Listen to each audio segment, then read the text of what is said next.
Good morning, students. Let us continue from the last class.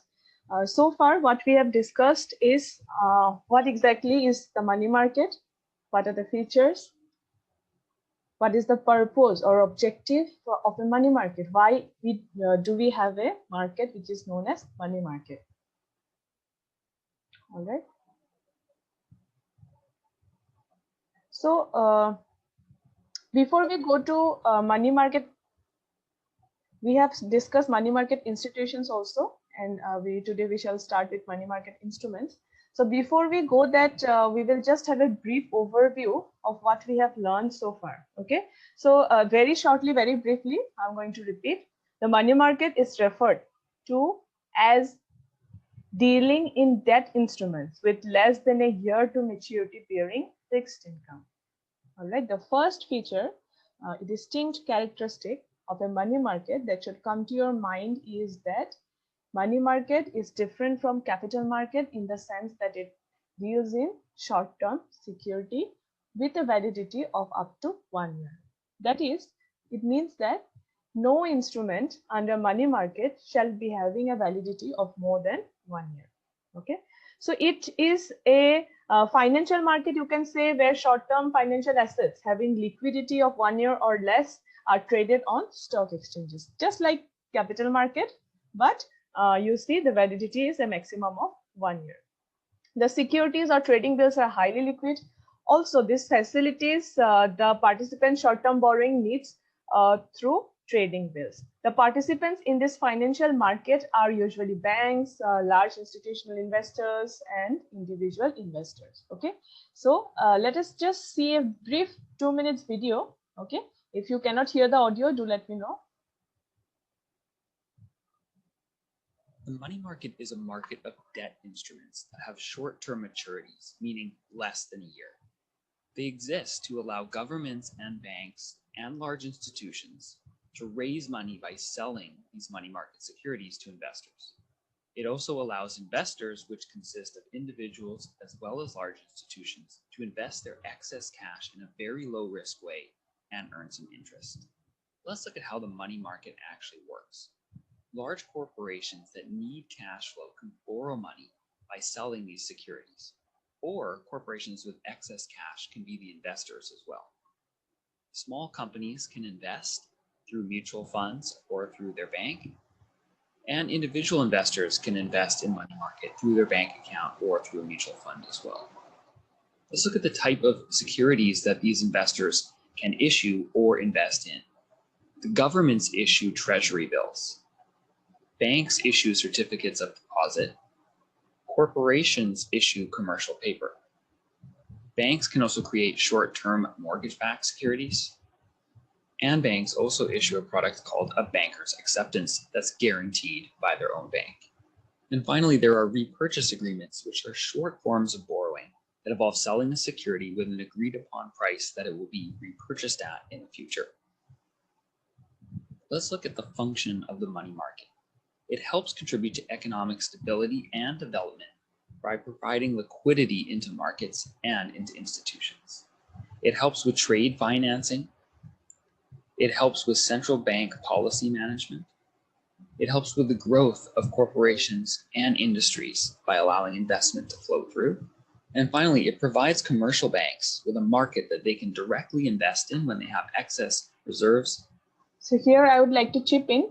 These are there are many functions of a money market, but these four are, you can say, the agenda or the main contribution of the money market to the financial system of a country. So you see commercial banks self-sufficiency. So if the commercial banks are running low on cash, low on the reserve that they have to maintain, they can go to the money market, because for small short-term gaps in liquidity, they cannot go to the capital market. Okay, they will suffer huge losses if they go to the capital market and use the funds only for short term. So that is one thing. Then growth of industries. If you talk about industries also, if see, all the requirements of the industries are not always going to be long term. There are short term requirements also. What about working capital, day-to-day expenses, right? So to meet all these day-to-day expenses or working capital, the large industries, small industries also can go to the money market to raise funds. Then central bank policies, central bank can perform its policy making function efficiently through the money market to ensure a healthy financial system. So we will come to this, how the central bank is using various monetary policies to, you can say, adjust the market. All right, we will look at the technicalities of it in the coming topics. Financing trade provides financing to local and international traders in need of short-term funds. International traders can benefit from the acceptance houses and discount markets as well. Okay. Or that they can borrow from if they need additional liquidity. Thank you for joining us for this quick tutorial on the money. Okay, so this was a brief review of what we have earlier done. So you see, there are a variety of instruments actually that are traded in the money market in terms in both the stock exchange, NSE and BSE as well. These include treasury bills, certificate of deposit, commercial paper, etc. Since the securities being traded are highly liquid in nature, the money market is considered as a safe place for investment. So why exactly, safety is associated with money market? We will come to that. So, because this gives minimal time for any default to occur. Okay, we will come to it. So some advantages that you can associate with money market are that money market accounts pay higher interest rates as compared to other types of bank account that include passbook savings account or your regular savings account. Okay, that also, there is a term attached to it that you have to maintain minimum balance. All right, if you do not have minimum balance, you will be in fact penalized by the bank. So, however, the interest rate is compounded, tiered, and credited monthly, so that a money market account gathers more profit as the account balance increases. So, these are the plus points of a money market. There are certain disadvantages also. You see, the account holder should maintain a minimum balance in the money market accounts as required by the financial institutions. Also, most of the money market accounts will only allow a limited number of monthly withdrawals and transfers. So you see, it is not possible for any individual to invest in the money market. There are many restrictions attached to it. The minimum face value may be high, or as an individual you may not be able to directly invest it. You may have to go through a broker, or these are some of the requirements that you have.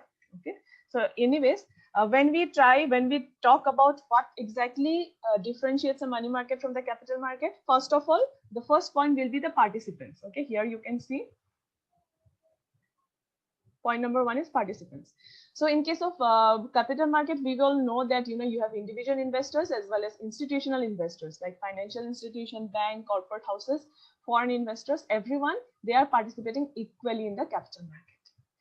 Money market, the participants are RBI, commercial banks, financial institutions, mutual funds, corporate houses. Individual investors do not directly participate in the money market. Okay, so if you directly say that they do not participate, it perhaps will not be right, but what they mean here is that they do not directly participate. They may participate in the money market through some kind of intermediary. That's the first thing. Regarding instruments, the type of instruments that you'll find in the capital market will be equity shares, preference shares, bonds, debentures, etc.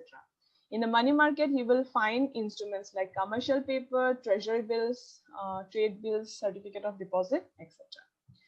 Then duration, that is the you can say crux of what differentiates between these two particular markets. The capital market deals in medium and long-term securities, which are for more than 1 year at least. However, money market deals in short-term securities having a maximum tenure of 1 year. Okay, this striking contrast should be very clear in your mind. Expected return. So, in the capital market, you can expect higher returns on investment, right? Because you're investing for a long term. You will notice that even as an individual, if you're investing in the long term, in the capital market, then within a short term, you will not be earning very high. Okay, only when your investment is more than a period of 1 or 2 years, your returns are going to be substantial. Then in the money market, there is always a trade-off between risk and return. Low risk involves lead to lesser return.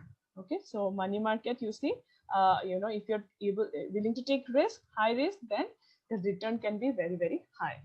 Okay, keeping in mind the tenure of the instruments. Regarding safety, capital market is more risky. However, in case of money market, the instruments of money market are safer, less risky due to short duration and soundness of issuer. Yes, these are the two very important things why we keep saying that money market is comparatively safer than capital market.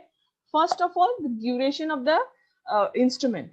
You see, uh, suppose you have two types of investment. One, you are investing in the money market in a company. You are investing in the same company. Okay, the company is issuing both short-term instruments as well as long-term instruments. So for that company, suppose you have purchased a short-term instrument from them, plus you have purchased their shares. All right. So this share you are intending to keep for a minimum of hold it for a minimum of 5 years. All right. Now you see, this particular short-term instrument that you have, the maximum validity is 1 year. It will be never more than 1 year. So within 1 year, you can the instrument will expire anyway. So you will get your face value return plus whatever other return that has been promised. Okay.